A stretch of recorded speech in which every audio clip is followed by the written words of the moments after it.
Hello বন্ধুরা, কেমন আছো সবাই? সবাইকে জুমা মোবারক। আজকে শুক্রবার।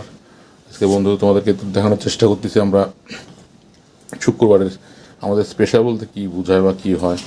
আজকে যে আমরা এটা হলো পাশের বাসা থেকে দিয়ে গেছে বাবুর জন্য কোরমা আর পোলাও, মুরগি কোরমার পোলাও। আর এটা খুলো তো, এই যে প্যাকেটটা খুলো, এই প্যাকেটটা খুলো, এই প্যাকেটটা খুলো। আর এটা আমার এক নাতনি হয়েছে, তার মিলাদের সিন্নি দিয়ে গেছে।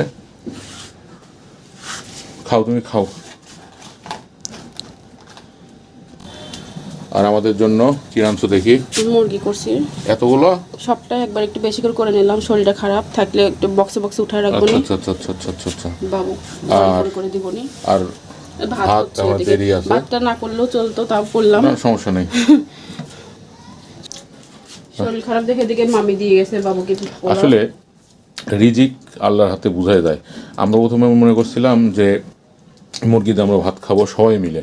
আচ্ছা, তারপরে এই প্যাকেটটা যখন আসলো মিলাদে, তখন ভাবলাম যে না, সবাই মিলে বিরিয়ানি খাবো। আচ্ছা, নামাজ পড়তে গেছি, নামাজ পড়ে এসে দেখি বাবুর জন্য পোলাও আর কোরমা পাঠাইছে পাশের বাসায় মামি, মানে বাবুর হলো দাদি। আসলে রিজিক আল্লাহর হাতেই। দাদিমুনি, হ্যাঁ, কারণ রিজিক আল্লাহর হাতে। কখন কি খাবো, কোথায় কি খাবো, এটা কেউ জানে না, সম্পূর্ণটাই আল্লাহর হাতে। তো ঠিক আছে বন্ধুরা, সবাই ভালো থাকো, সুস্থ থাকো, আর সবাইকে আবারও জুমা মোবারক।